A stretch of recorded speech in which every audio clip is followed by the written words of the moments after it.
La semana pasada comenzamos a considerar esta porción y solamente nos quedamos en el verso número 1, donde estuvimos hablando acerca del prisionero del misterio, que es Pablo. Permítame leerle la porción y hacer una oración, así comenzamos. Amén.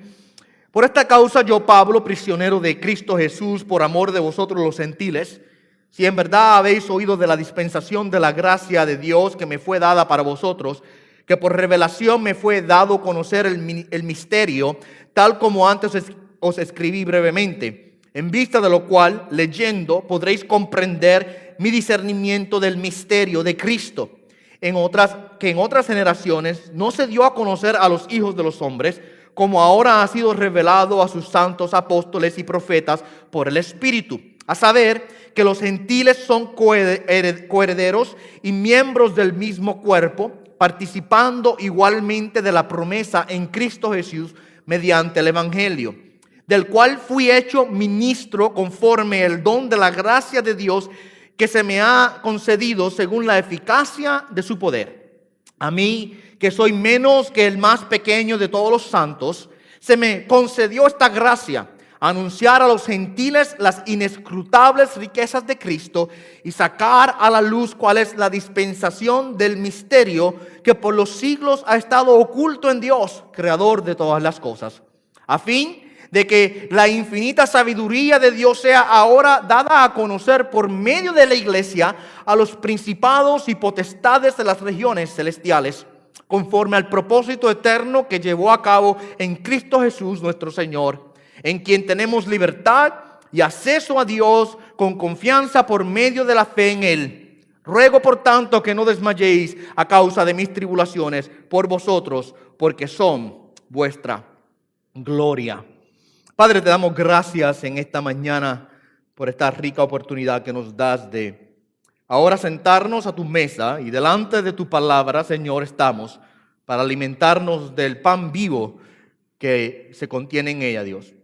Te pedimos, Padre Santo, que nos des claridad de mente en el corazón, Señor, nos des deseo y hambre de poder, Padre Santo, ahora comprender, entender y penetrar en esta porción que tenemos delante de nosotros, Señor. Y yo, como un simple instrumento de barro, te ruego y te pido, Señor, que uses mis débiles intentos para poder ministrarle a mis hermanos en la fe. Y que mires más allá de mis fallas y de mis faltas, Señor, y mire la necesidad de mis hermanos y suplas, Señor, y hables y corrijas y enseñes y exhortes, Padre Santo, como así cada uno lo necesita en esta mañana. Por Cristo Jesús, Padre, oramos y pedimos todas las cosas. Amén y amén. Como les mencioné, la semana pasada comenzamos a observar esta porción de la Escritura, en la cual Pablo discute el misterio de Cristo. El misterio de Cristo le llama. El misterio de que en Cristo ahora todos los creyentes están unidos y ya no existen más judíos ni gentiles, sino que somos un cuerpo en Cristo. Y este es el punto principal de Pablo en esta epístola, de hecho sea de paso. Si usted estudia la epístola de Efesios, usted va a darse cuenta que Pablo está trabajando arduamente para asegurarse que la iglesia de Éfeso comprenda la realidad de que en Cristo no hay divisiones. No hay separaciones, no hay grupos, no hay unos cristianos mejores que otros, que era el problema que existía en aquel tiempo, en donde los judíos ahora decían, no, nosotros somos judíos, y los gentiles, pues, ustedes son gentiles, y ahora nosotros tenemos más bendición que ustedes.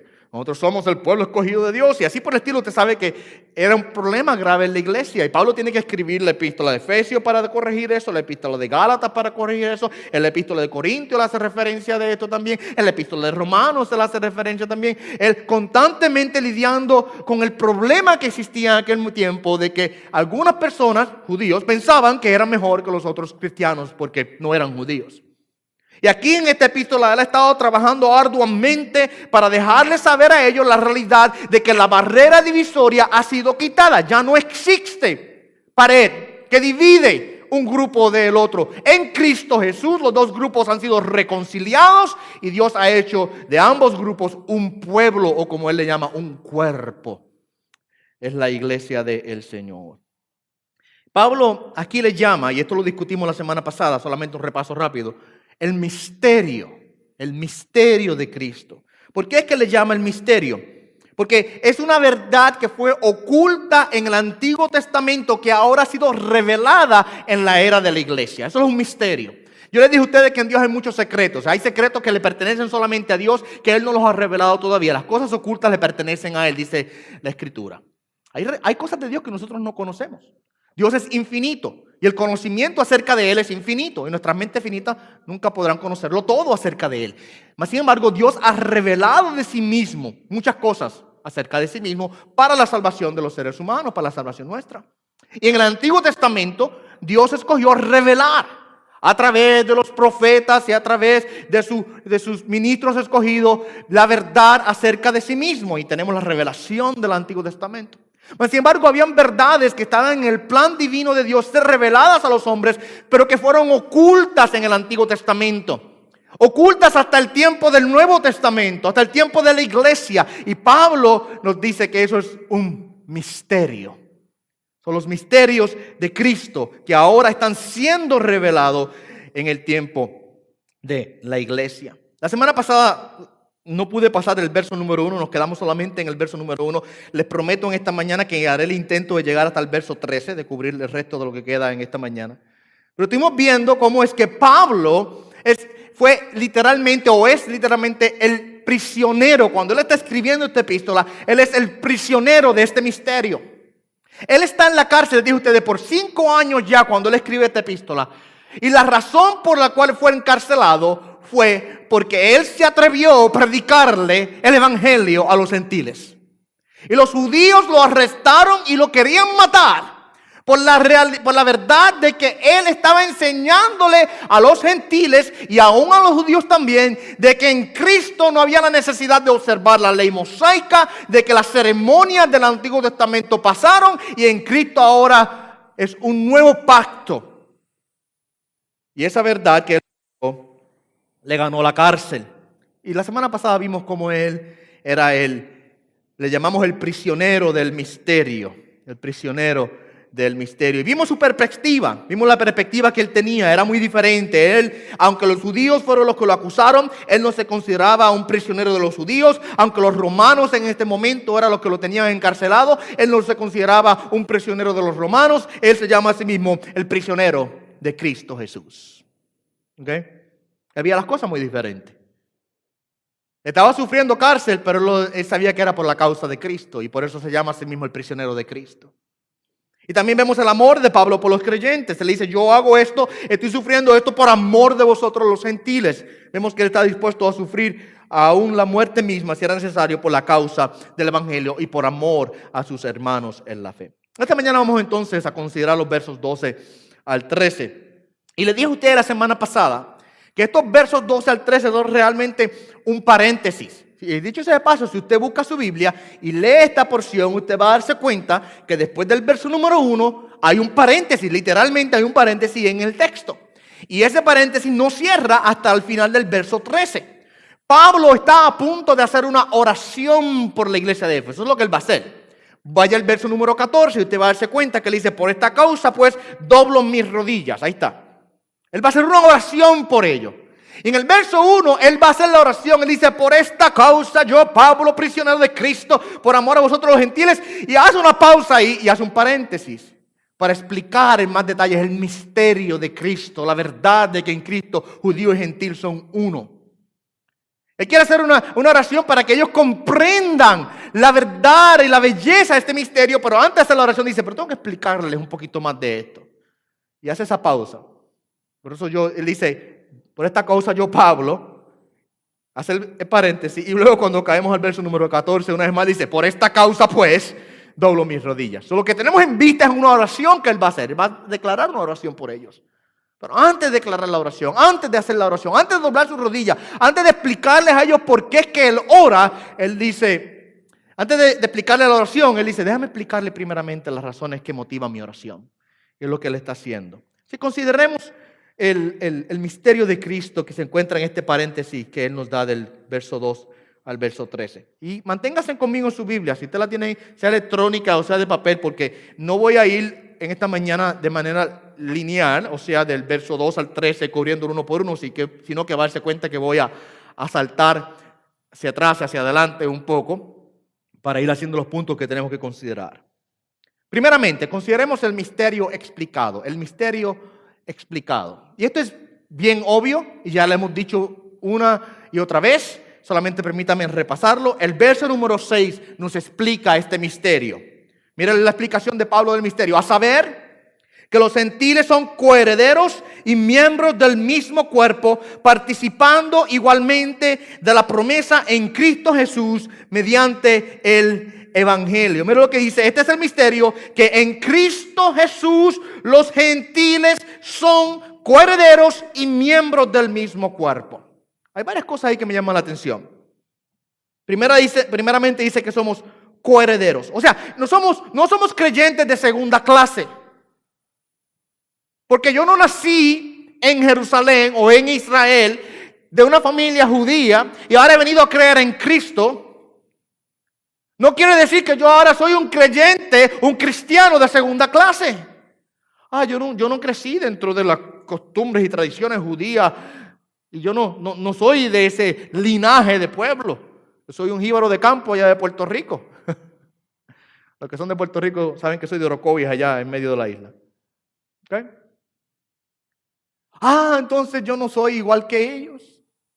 Ellos son mejores que yo porque yo soy puertorriqueño. Usted dice, yo soy chileno, yo soy argentino, yo soy venezolano, guatemalteco, salvadoreño, no sé. La nacionalidad que usted tenga. Y yo soy menos que los judíos porque no nací en una cuna judía, no nací dentro de las tradiciones del pueblo. No, mi amado hermano. El punto del apóstol Pablo aquí es que nosotros los gentiles no somos creyentes, no somos cristianos de segunda clase, sino que somos herederos también.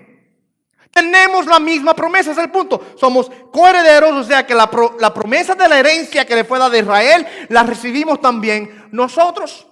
No solamente eso, somos miembros del mismo cuerpo. Somos miembros del mismo cuerpo. Cuando Dios nos mira a nosotros, Él no nos mira como desiguales, como diferentes. Él no mira a un cristiano judío y a un cristiano puertorriqueño o de cualquier otra nacionalidad diferente.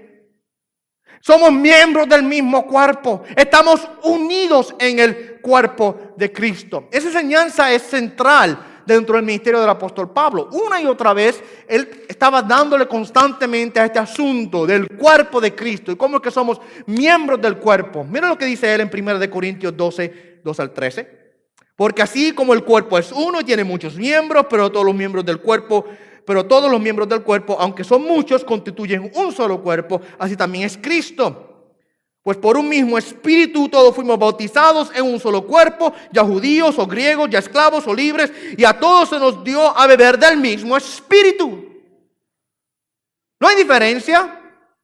No es que hay un cuerpo de gentiles y un cuerpo de judíos. No hay un cuerpo para los ricos y otro para los pobres, un cuerpo para los esclavos, otro cuerpo para los libres, un cuerpo para los hombres, otro cuerpo para las mujeres. De ninguna manera. Es el mismo cuerpo en Cristo. Somos todos iguales. Pertenecemos al mismo cuerpo, tenemos la misma herencia y tenemos la bendición de la misma promesa. Mira lo que dice la parte final del verso. Participando igualmente de la promesa en Cristo Jesús mediante el Evangelio.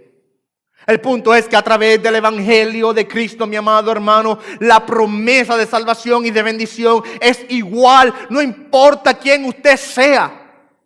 No importa cuál sea su posición social, cuál sea su nacionalidad, el idioma que usted hable, las tradiciones que usted tenga, la promesa del Evangelio es igual para todos nosotros. Así que somos coherederos y miembros del cuerpo. Y ese es el misterio.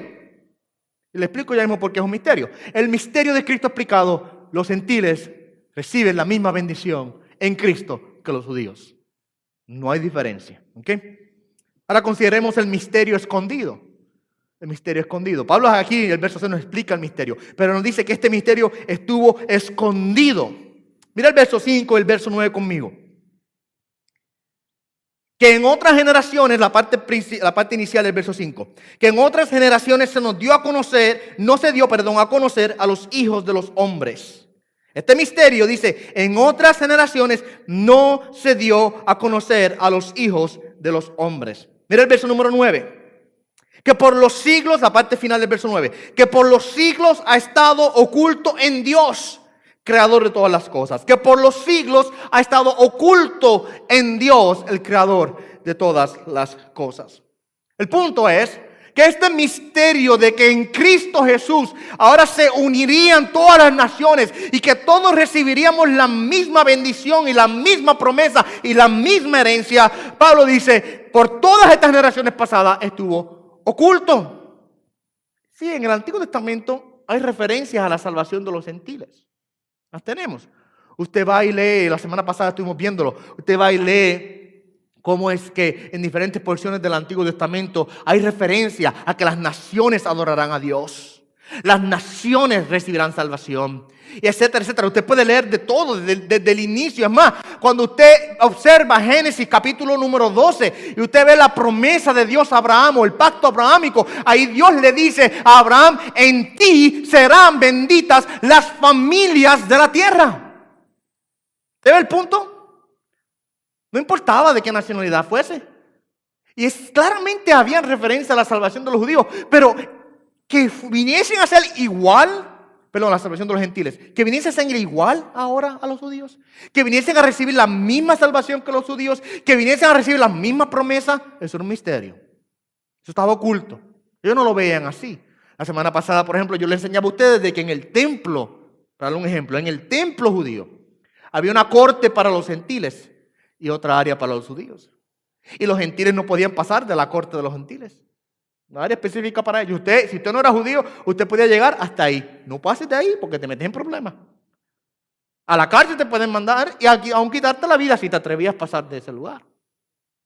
Claramente ellos le daban lugar al gentil, pero había sus límites. Ahora, esta verdad de que esos límites son borrados en Cristo, son eliminados en Cristo, que no hay diferencia ahora, estaba oculto. Dios no lo reveló en su totalidad. Sí habían referencias a tal cosa, pero no había un entendimiento, una comprensión total y absoluta de cómo sería o qué sería. Pero ahora, en el tiempo de la iglesia, ese misterio ha sido revelado. Es el próximo punto. Veamos el misterio revelado. El misterio oculto, pero ahora el misterio revelado. Verso número 5, una vez más, al final el verso número 5 dice: como ahora ha sido revelado a sus santos apóstoles y profetas por el Espíritu. Hace unas cuantas semanas atrás, yo les hablé a ustedes acerca de el papel fundamental que los apóstoles y los profetas tuvieron en el desarrollo de la iglesia, en la era temprana de la iglesia. Les dije a ustedes que ellos tuvieron un rol único, que fueron hombres escogidos por Dios para cumplir con una labor, una función muy específica de recibir y de promulgar la revelación del Evangelio. Pablo nos habla ya en el capítulo número 2 de Efesios, aquí mismo. Él nos habla acerca de cómo es que los apóstoles y los profetas, dice, son el fundamento de la iglesia. ¿Se recuerdan hace un par de semanas atrás hablaba ustedes de eso? Son el fundamento de la iglesia. Y por eso yo creo, mi convicción es, y creo que tengo bastante apoyo bíblico de esto, que el título apóstol y profeta se quedó en el tiempo de la iglesia temprana. Se quedó allá. Fue una función única y específica para estos hombres en aquel tiempo que recibieron la revelación del Evangelio. Y no solamente la recibieron, sino que la promulgaron. Y por eso se consideran como el fundamento de la iglesia, siendo Cristo la piedra angular, dice el apóstol Pablo. Y yo les decía a ustedes, cuando usted hace un edificio, ¿se recuerda? Les preguntaba, ¿usted hace un edificio? Usted lo primero que hace es que usted mide bien y pone el fundamento, ¿verdad que sí? No sé cómo le llaman en sus países, pero en Puerto Rico le decimos la zapata. Esa es la palabra que usamos en Puerto Rico. El fundamento, la base. Y ahí encima usted comienza a edificar el edificio. 2 pisos, 3 pisos, 10 pisos, 50, 100, no sé, lo que sea. Pero necesita un buen fundamento. Entre más alto el edificio, más profundo y más fuerte el fundamento tiene que ser. Yo le preguntaba a ustedes, ¿cuántos fundamentos usted echa? 1. Uno. Usted pone un fundamento, no dos. Usted no pone otro fundamento. Después cuando usted llega al piso número 25, usted viene ahora, vamos a poner otro fundamento aquí. Entonces Pablo compara a la iglesia con un edificio que está siendo edificado sobre el fundamento de los apóstoles y los profetas, siendo Cristo la piedra angular. Ya ese fundamento fue puesto, mis amados hermanos. Una vez fue puesto ese fundamento. Yo no necesito más apóstoles y profetas hoy, porque ellos fueron únicos hombres escogidos por Dios una vez más para poner ese fundamento del evangelio. ¿Ok? Nuestra fe y nuestra doctrina, mi amado hermano, ya está puesta. No hay que ponerla una vez más, no hay que redescubrir o traer enseñanzas nuevas. Ya está. La fe cristiana es histórica y nunca cambia. ¿Entiendan eso? Nunca cambia. Así que no hay necesidad hoy día de tener oficios revelatorios como los apóstoles y los profetas, porque ya fue revelada la verdad del evangelio. Importante que entendamos eso. Permítanme citar a Judas, que les dije a ustedes al principio del servicio que Judas es una de mis epístolas favoritas. El verso 3 de Judas, dice Judas: amados, por el gran empeño que tenía en escribiros acerca de nuestra común salvación, he sentido la necesidad de escribiros exhortándoos a contender ardientemente por la fe, y ahí fe quiere decir doctrina, a contender ardientemente por la doctrina del evangelio, eso es lo que quiere decir. Mira lo que dice: que de una vez para siempre fue entregada a los santos. Escuche bien, de una vez para siempre fue entregada a los santos. La doctrina del evangelio de Cristo fue dada una vez, para siempre. Y está escrita en piedra, por así decirlo. Es incambiable, inmovible. Y nosotros tenemos ya esa doctrina revelada a través del ministerio apostólico y profético que se nos ha quedado grabada ahora en las páginas del Nuevo Testamento. ¿Ok? Yo les dije a ustedes, si alguien me pregunta: pastor, ¿su iglesia es apostólica y profética? Yo digo, sí, claro que sí, porque yo predico la doctrina de los apóstoles y los profetas que está ahí en el Nuevo Testamento. Claro que soy apostólico y profético, claro que sí. Ahí está la doctrina de las páginas de Mateo, Apocalipsis, está la doctrina de los apóstoles y los profetas. Ahí está. Si usted quiere decir si somos una iglesia apostólica porque tenemos apóstoles y profetas en la iglesia, no, eso no. Ese ministerio, yo le dije a ustedes, ya pasó, terminó en el tiempo de la iglesia primitiva y fue reemplazado, escuche bien, fue reemplazado por otros dos ministerios que existen. El ministerio de evangelista y el ministerio de pastor maestro. Mucha gente se confunde con los ministerios de la iglesia porque Pablo más adelante lo vamos a ver en el capítulo 4 de Efesios, donde él dice: a uno le dio concedió ser apóstoles, a otros profetas, a otros evangelistas, a otros pastores y maestros. Y dice: los 5 ministerios de la iglesia, bueno, primero son 4, no son 5, porque ese último es como un ministerio unido, el pastor maestro. ¿Es la función del pastor o no, verdad? Enseñar. El pastor maestro. Yo les dije a ustedes que el evangelista asume la función práctica del apóstol, porque el apóstol, aparte de recibir revelación de parte de Dios, tenía la función de ir, predicar el evangelio y plantar iglesias donde no había iglesia. Eso es lo que los apóstoles hacían, eso es lo que Pablo hacía. Pero una vez pasa la función apostólica, porque ya no hay nueva revelación, ya el evangelio fue dado, ahora los evangelistas vienen y reciben esa función de ir donde el evangelio no ha sido predicado, predicarlo, plantar iglesias. De hecho, de paso, yo tengo un problema con los evangelistas de hoy día porque solamente quieren predicar en los púlpitos. Pastor, yo soy el evangelista internacional fulano de tal. Sí, que bien. Para que me invite a su iglesia a predicar. Pero ¿para qué yo necesito evangelistas predicando en la iglesia? Yo necesito evangelistas predicando donde el evangelio no ha sido predicado. No aquí. La función del evangelista es ir a alcanzar a los que están perdidos. En la iglesia, el que enseña y predica es el pastor maestro. Entonces, no, usted no es evangelista. Lo que pasa es que nosotros le hemos cambiado el título. Le decimos misioneros hoy día. El misionero, el que va y predica donde el evangelio no ha sido predicado. Pero ese título no está en la Biblia. Búsqueme la Biblia donde dice que hay misioneros. No es que es malo, no estoy diciendo que sea malo. Más que estoy diciendo que el título real de esta gente que se van allá y se meten a donde no ha llegado el evangelio es los evangelistas de Cristo. Porque están yendo a predicar el evangelio donde el evangelio no ha sido predicado. Nosotros le quitamos el título de evangelista, se lo dimos a uno que vienen por ahí yendo por las iglesias predicando y le dimos a ellos el título de misionero. Vamos a definir las cosas como son, ¿verdad que sí?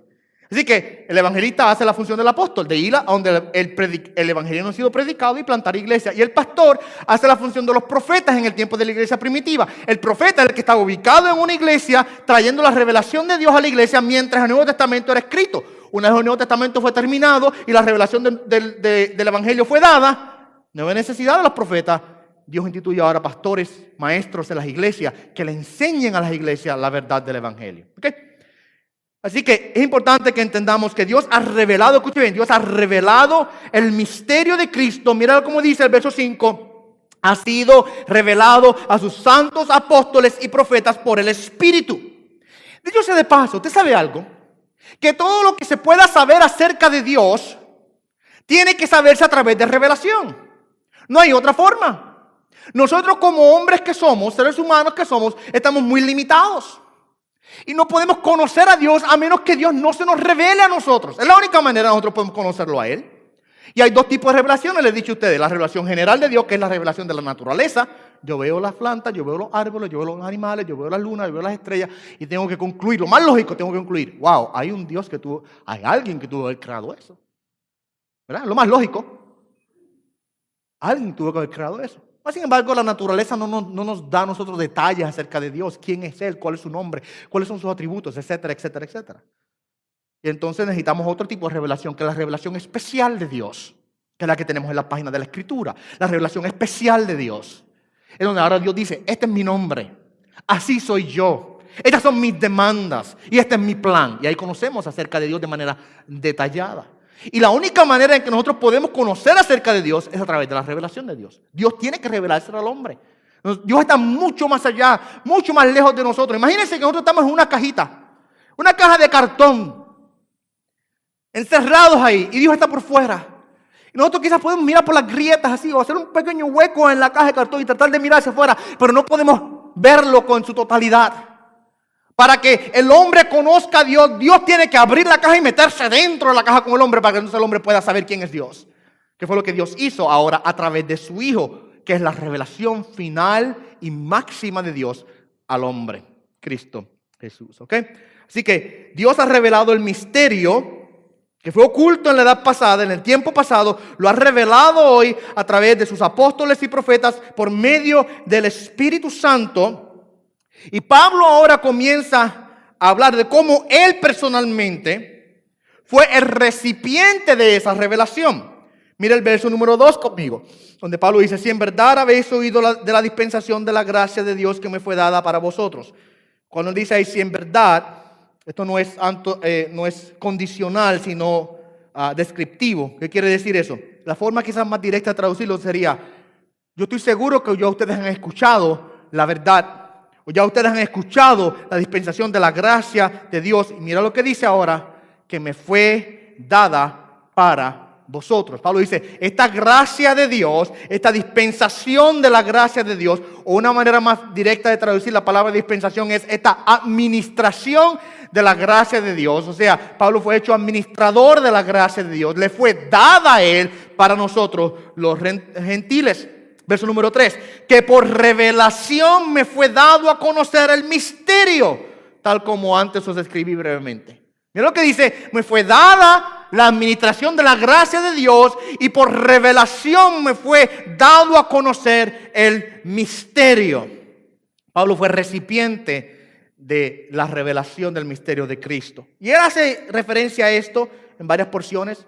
En Gálatas capítulo número 1, versos 11 y 12, él dice que el evangelio yo no lo recibí de hombre, sino lo recibí de ¿quién? Del Señor. A mí no me lo reveló hombre. No es según el hombre porque no lo recibí del hombre, sino que fue enseñado, dice Pablo, del Señor mismo. En el capítulo 26 de Hechos, allá mientras él se defiende delante del rey Agripa, él presenta su defensa y él dice allí que Jesucristo mismo se le apareció. Camino a Damasco, ¿se recuerdan?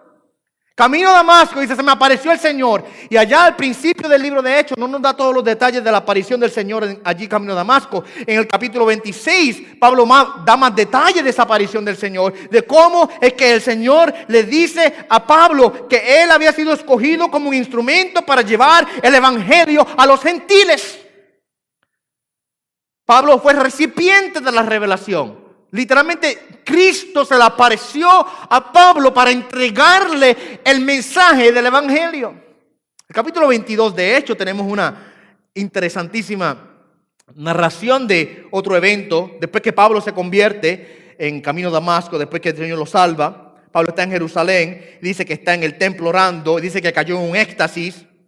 Y dice, y vi al Señor que me decía, apresúrate y sal pronto de Jerusalén porque no aceptarán tu testimonio acerca de mí. Y yo dije, Señor, ellos saben bien que en una sinagoga tras otra yo encarcelaba y azotaba a los que creían en ti. Y cuando se derramaba la sangre de tu testigo Esteban, allí estaba también yo dando mi aprobación y cuidando los mantos de los que estaban matando. Pero Él me dijo, el Señor, ve porque te voy a enviar lejos a los gentiles. Pablo recibe la revelación del Evangelio con el propósito específico de hacerlo conocido a los gentiles. Por eso es que Pablo se conoce como el apóstol de los gentiles. Exacto, el apóstol de los gentiles. Así vamos entonces el misterio revelado, entonces al punto próximo, el misterio predicado. Qué bueno sería que Pablo recibiera el misterio y se quedara con él. De nada serviría, ¿verdad que sí?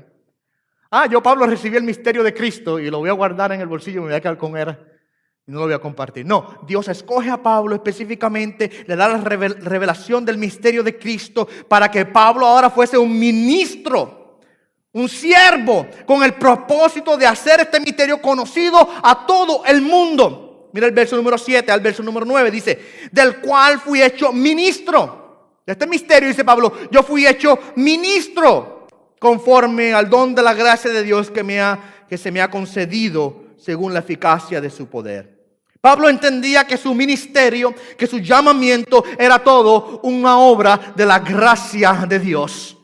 Él entendía eso. Él dice, he sido hecho ministro conforme al don de la gracia de Dios. Todo lo que nosotros, dicho de paso, un paréntesis rápido, todo lo que nosotros tenemos es un don de la gracia de Dios. No hay nada que nosotros tengamos que no sea un don de la gracia de Dios. Todo es un regalo de nuestro Señor a nosotros. Y Pablo entendía eso. Pablo también entendía que no era por su poder que él desarrollaba el ministerio, sino por el poder de Dios. Por eso él dice, yo fui hecho ministro conforme al don de la gracia de Dios que se me ha concedido según la eficacia de su poder. Él entendía, él comprendía en la gracia de Dios operando en mí a través de su poder que este ministerio es llevado a cabo. Y también él entendía y comprendía su posición y tenía una actitud de extrema humildad delante de esta realidad de que él fue escogido por Dios para ser ministro del misterio de Cristo. Mira el verso número 8 y 9. A mí, es lo que dice, a mí, que soy menos que el más pequeño de todos los santos. Yo soy de todos los santos, búscate al que sea el más pequeño de todos. Yo soy más pequeño que ese, dice Pablo. Él tiene siempre una actitud de suma humildad en su vida. Él entendía su posición. En otra ocasión, él habla de sí mismo y dice, yo soy el peor de los pecadores, dice él. A mí me gusta la traducción al inglés, porque en inglés dice, I'm the chief of sinners. Yo soy el cabecilla de todos los pecadores. Yo soy el peor de todos, soy yo. Soy yo el peor de todos los pecadores. Dice, porque perseguía a la iglesia del Señor, dice.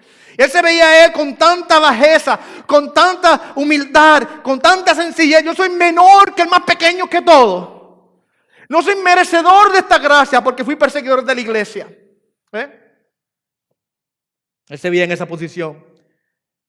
Él dice, se refiere a sí mismo como un abortivo. Él dice, yo nací fuera de tiempo. Yo no estaba supuesto ni a ser llamado apóstol, pero por la gracia del Señor me ha concedido esta posición de ser ministro del misterio de Cristo a los gentiles. Él entendía claramente esto. Por eso él dice, yo soy más pequeño de todos los santos. Soy el más pequeño de todos los santos. Es más, dice, soy menos que el más pequeño. Más todavía. Búsquese al más pequeño, lo que está por debajo, dice, ese soy yo. Dice, se me concedió esta gracia. ¿Cuál gracia? la de anunciar a los gentiles las inescrutables riquezas de Cristo y sacar a la luz cuál es la dispensación del misterio que por los siglos ha estado oculto en Dios, creador de todas las cosas. Pablo veía como una gracia, un privilegio que él había recibido de ser el predicador del misterio de Cristo, de anunciar a los gentiles las inescrutables riquezas de Cristo Jesús. Y no voy a empezar a describirle cuáles son las inescrutables riquezas de Cristo Jesús, porque estaríamos 1 hora y media más predicando solamente de cuáles son esas riquezas. Pero todas las bendiciones que recibimos en Cristo, perdonados, redimidos, justificados, salvados, nuevas vidas en Cristo Jesús. Aquí los que están en Cristo son hechos nuevas criaturas en Cristo, etcétera, etcétera, etcétera. Es aquí donde yo estoy. Voy a preparar lugar para que donde yo esté, también vosotros estéis. Y vendré, os tomaré a vosotros. Todas las riquezas en Cristo. Podemos hacer una lista larguísima, ¿verdad? De todas las riquezas que tenemos en Él. Pablo dice, ha sido una gracia el yo predicar, el yo sacar a la luz el misterio de Cristo. Okay. So vamos entonces de ahí del misterio predicado y veamos el propósito del misterio, Esta porción, cuando la estaba estudiando, realmente no sé si a ustedes les pasa, pero hay veces que estoy estudiando la palabra del Señor y hay porciones que realmente me traen como una explosión a mi cabeza, como que wow, nunca había visto esto, no lo había comprendido de esta manera y realmente esta fue una de esas. El propósito de este misterio. Si yo le fuera a decir a ustedes, ¿cuál es el propósito del misterio de Cristo? Usted me diría inmediatamente, bueno, salvarnos a nosotros, ¿verdad? Porque el misterio es que ahora en Cristo no hay judío ni gentil, sino que todos somos unos en Cristo. Estamos unidos en un cuerpo. Y quizás nosotros diríamos, sí, es la salvación de las almas. El propósito principal y lamentablemente hay algo más allá que no lo hemos visto quizás. Claro, este es realmente algo importantísimo, maravillosísimo. La realidad de que en Cristo Jesús tenemos salvación. Pero la iglesia tiene un propósito supremo por encima de ese. Y quizás usted nunca lo había visto. Permítame demostrárselo. Pablo lo hace muy explícito aquí. Que el propósito de la iglesia es glorificar a Dios. Es manifestar su sabiduría delante de los ángeles, quienes a su vez pueden ofrecer una mayor alabanza a Dios que la nuestra. Permíteme leer el texto para que lo vean. Versos 10 y 11. A fin de que la infinita sabiduría de Dios sea ahora dada a conocer por medio de la iglesia a los principados y potestades en los lugares celestiales. ¿Lo ve ahí? Dice Pablo, de que a través de la iglesia, la sabiduría infinita de Dios es dada a conocer a los principados y potestades. O sea, escuche bien, los ángeles, tanto santos como caídos, ambos lo ven, los ángeles ahora son testigos de la gracia de Dios en la salvación. Y ellos ven, ellos observan cómo es que Dios salva a los pecadores como nosotros, que no somos merecedores de su gracia, pero como quiera Dios escoge extender su gracia a nuestras vidas. Y ellos son ahora los testigos de esta realidad. La iglesia, por así decirlo, es una escuela para los ángeles. ¿Sabes que los ángeles no son omniscientes, verdad? Dios es omnisciente, los ángeles no. Los ángeles aprenden. Los ángeles aprenden.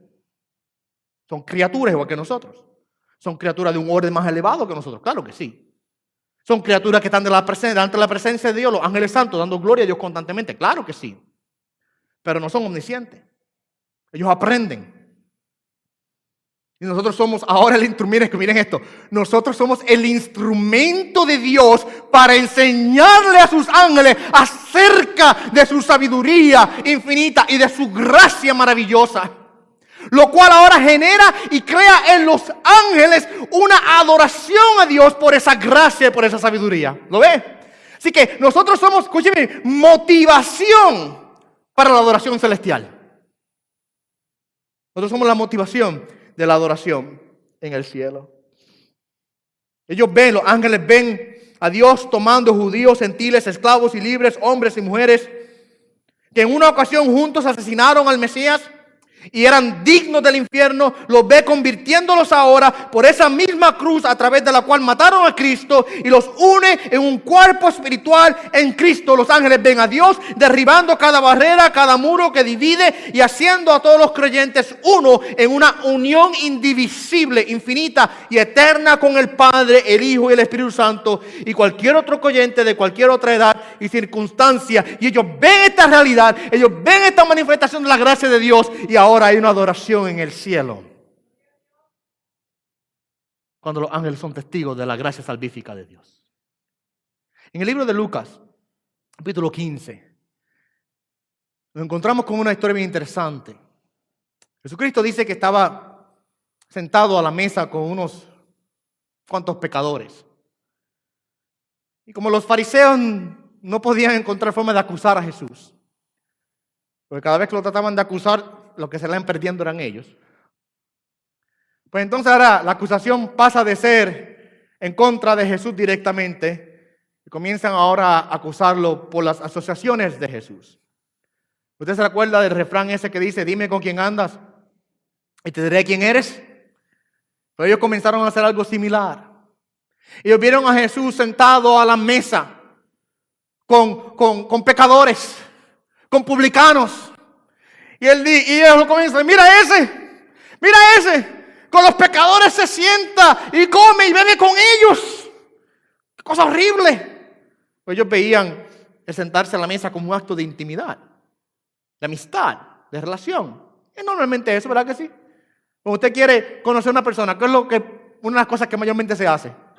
Vente, te invito a tomar un café. O vamos a comernos allí un sándwichito o lo que sea. La mesa siempre se convierte en un lugar de conversación y de intimidad y de diálogo. Ellos vieron a Jesús sentado con los pecadores comiendo. Mira esa cosa horrible. Sentado con los pecadores comiendo. Y comienza Jesús a narrarle una parábola. Es una parábola. Lucas 15 parece que tiene 3 parábolas, pero es una. Es la misma parábola. De una oveja perdida, de una moneda perdida y de un hijo perdido. Lucas 15 contiene lo que conocemos como la parábola del hijo pródigo. Pero es la misma historia. Un pastor pierde una oveja, va y la busca. Y cuando la trae, hay regocijo. Una mujer pierde una moneda, va y la busca. Y cuando la trae, hay regocijo. Un padre pierde un hijo. Y cuando regresa, hay regocijo. El punto principal es el gozo que existe cuando uno perdido es hallado. El punto de Jesucristo. Él quiere enseñarles a ellos. Ustedes no conocen a mi Padre. Ustedes no conocen los propósitos divinos. Porque si los conociese, ustedes se regocijarían en la salvación de un pecador. No los condenarían como lo hacen. ¿Ve? Es el punto que él quiere hacer. Y allí en el verso 7, el verso 10. Mira lo que dice. Os digo que de la misma manera habrá más gozo en el cielo por un pecador que se arrepiente que 99 justos que no necesitan arrepentimiento cuando se halla la oveja perdida. Luego el verso 10 dice, de la misma manera os digo que hay gozo en la presencia de los ángeles de Dios por un pecador que se arrepiente. Yo no sé si usted lo ve, mi amado hermano. La realidad de que la manifestación del misterio de Cristo sobre nosotros, mi amado hermano, es como el fuego, o debo decir la gasolina que alimenta el fuego de la adoración celestial. Es la motivación del gozo en el cielo. ¿Usted puede imaginarse esto? Cada vez que Dios va y toma un corazón endurecido, hecho de piedra, y lo transforma y lo quita y pone un corazón de carne, y Dios perdona a ese pecador y Dios lo salva y lo reconcilia consigo mismo, dice Jesucristo, hay gozo en el cielo. Porque los ángeles de Dios están viendo la gracia de Dios siendo manifestada. Así que la iglesia, conforme al propósito eterno que Dios llevó a cabo en Cristo Jesús nuestro Señor, es el instrumento de Dios para darle a conocer a los ángeles, y no solamente a los ángeles, sino también a los demonios, porque tanto ángeles santos como caídos, ellos pueden ver la gracia manifestada de Dios y pueden aprender acerca de esta sabiduría infinita de Dios. Y por último, observemos el privilegio del misterio, versos 2 y 13. en quien tenemos libertad y acceso a Dios con confianza por medio de Él en la fe. Me encanta ese verso 12. Lo amo ese verso 12. Antes yo no podía ni siquiera acercarme a Dios. Yo no tenía acceso a Él. Yo me quedaba corto de su gloria. Por cuanto todos pecaron, están destituidos de su gloria, dice Pablo en Romanos. Pero me encanta la traducción en el inglés porque es más literal. Dice, they fell short of his glory. Se quedaron, o sea, no alcanzan su gloria. No llegan, no dan la medida. La gloria de Dios es demasiado alta y nosotros somos demasiado bajos. Yo puedo tratar todo lo que yo pueda, yo puedo saltar todo lo que yo quiera, yo puedo inventarme todas las formas que yo puedo inventarme para tratar de alcanzar la gloria de Dios. Mi amado hermano, no sirven para nada. Yo estaba destituido lejos de Él. No había esperanza para mí. Pero ahora en Cristo, a través de la fe en Cristo Jesús, mira cómo el apóstol Pablo dice, tenemos libertad y tenemos acceso con confianza. A mí me encanta como el verso en inglés lo dice. Porque la palabra y libertad en inglés utiliza boldness. Si se va a traducir al español es valentía. Es el punto. Valentía. Yo puedo entrar con valentía delante de Dios. Mi amado hermano, antes lo que había era un temor de ser consumido por Dios. El alma que pecare, esa morirá. ¿Quién se podrá acercar delante del Señor? ¿Quién podrá entrar en su monte santo? ¿Quién podrá presentarse delante de su presencia? Había un terror en la realidad de la santidad de Dios y la realidad de mi pecaminosidad. Un terror, mi amado hermano. Yo no puedo presentarme delante de su presencia, pero a través de la fe puesta en Cristo Jesús, ahora yo puedo tener valentía y tengo acceso con confianza. Puedo presentarme delante de Él sin temor ninguno, sin limitación ninguna. Yo puedo abrir la puerta del trono de Dios y decir, Padre, vengo delante de ti a través de Jesucristo. Yo le he dicho a ustedes muchas veces esto. Y uso la comparación con mi nene pequeño, que cada rato por la noche a veces nos levanta y se nos mete en la cama, papá y mamá. Papi, quiero dormir con usted. Y a veces se mete sin que yo me dé cuenta y me asusta por las mañanas, me despierto y la carita está al lado mía. Y él como hijo tiene acceso. Él tiene acceso a ese lugar íntimo de mi esposa y mío. Él puede venir a nuestro cuarto. Él puede venir a nuestra habitación porque él es hijo. Nosotros somos iguales con Dios. Somos ahora hijos de Dios y tenemos acceso a Él. Este es el privilegio del misterio de Cristo, que se nos ha dado ahora permiso de entrada a través de la fe puesta en Jesucristo a la misma presencia del Creador del universo. Y yo no tengo por qué venir con temor ahora. Yo no tengo por qué venir con miedo ahora. Sí, vengo con reverencia, pero vengo con libertad. Vengo con valentía. Vengo ahora con confianza. Porque delante del que me estoy presentando ahora ya no es el juez que condenará mi alma, sino es el Salvador que la ha redimido eternamente. Él ahora no es mi condenador, es mi Salvador. Y Él es mi Padre y mi Señor. Y puedo venir ahora a presentarme delante de Él con completa confianza. Y Pablo termina diciéndole a la iglesia que por tal razón ellos no deben ahora desmayar o sentirse tristes por su condición de prisión que él tiene. Mira el verso 13. Ruego por tanto que no desmayéis a causa de mis tribulaciones por vosotros. Oh sí, Pablo estaba pasando por tribulaciones. Pablo estaba pasando por prisión. 5 años ya en prisión ya. 5 años ya en prisión. Tenía un soldado al lado de él constantemente, grillete en el pie y amarrado al soldado. Pablo no podía ir a ningún lado sin que el soldado fuera con él. Estaba en un house arrest. Como no había grilletes electrónicos, pues le tenían uno análogo. Tenía un soldado puesto al lado de él y le amarraban con un grillete al pie de Pablo. y uno al soldado. Así estaba Pablo en prisión. Y le dice a la iglesia, no desmayéis por mis condiciones.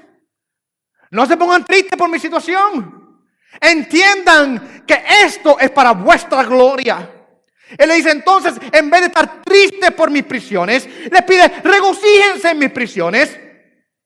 Entiendan que soy prisionero del misterio de Cristo, el cual es para la gloria de la iglesia, para la bendición de la iglesia. Así que le dice que sus sufrimientos realmente son para bendición de ellos. Así que denle gracias al Señor. Le está diciendo, denle gracias al Señor en vez de desmayar por mi sufrimiento, glorifiquen a Dios por mi sufrimiento, porque es para vuestra bendición. Para vuestra bendición. ¿Saben qué?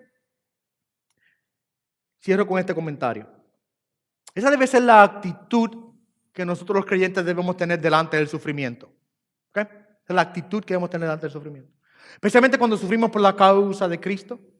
Cuando sufrimos por la causa de Cristo, mi amado hermano, debemos tener esa actitud correcta, esa perspectiva correcta. Lo hacemos por Cristo, lo hacemos para su gloria y para el beneficio de los hermanos.